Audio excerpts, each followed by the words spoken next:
The first scream came from the parking lot, sharp, angry, and laced with arrogance. "Whose rusty car is blocking my view?"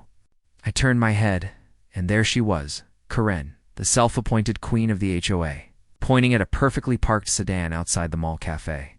People froze. She pulled out her phone, already barking orders to a tow truck.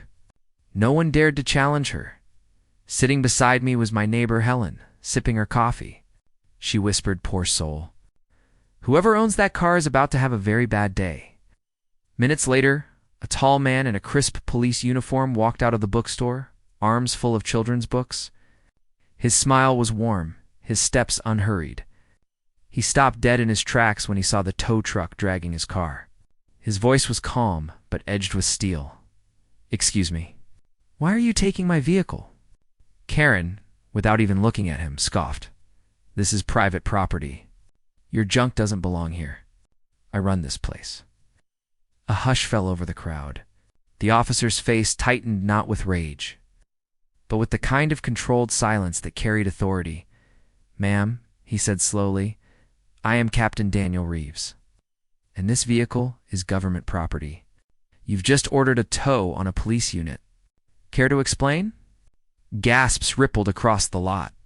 Karen's face drained of color. She stammered, I didn't know. I was just trying to," but Captain Reeves raised his hand. "You weren't trying to help anyone. You were trying to control. That's not leadership.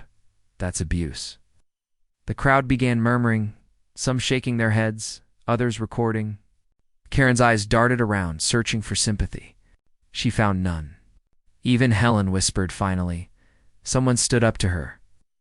For a moment, it seemed Karen would lash out, but instead her shoulders slumped. I just wanted respect. Nobody listens to me." The captain softened. "Respect isn't demanded, ma'am. It's earned through kindness, not cruelty." Silence.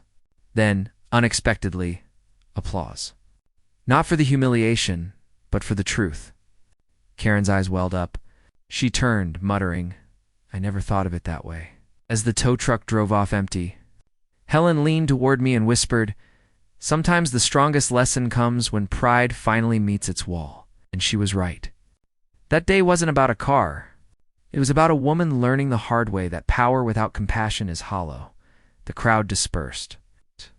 But I'll never forget the look on Karen's face, a mix of regret, sadness, and maybe the first spark of change, because in the end, life has a way of humbling even the harshest voices.